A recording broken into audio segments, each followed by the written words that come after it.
এই লোকেরা শোনো, তোমরা চলে যাও, তোমাদের সহজ সমাধান হবে নবী মুহাম্মদুর রাসূলুল্লাহ সাল্লাল্লাহু আলাইহি ওয়াসাল্লামের কাছে চলে যাও।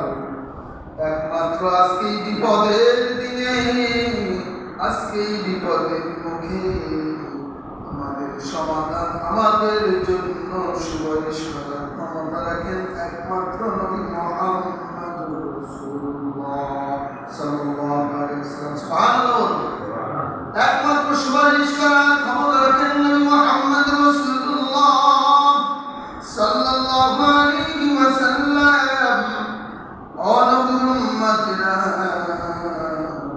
আমার নবীকে যে দেখবেন হাসরের ময়দানে একটা কোরআনের সিজদারত অবস্থায় রয়েছে। আমার নবীর চোখের পানি দিয়ে শুধু একটা বাক্য, একটা জবান দিয়ে একটাই কথা উচ্চারণ হচ্ছে, ইয়া উম্মতি, ইয়া উম্মতি, ইয়া উম্মতি। আল্লাহ, শয়তানের ধোঁকায় পড়ে আবার গুনাহ করে ফেলছি। আমার উম্মত একটাও যদি জাহান্নামে যায়, আমি মুহাম্মদ কিভাবে জান্নাতে যাব? আমার একটা উম্মত জান্নাতে না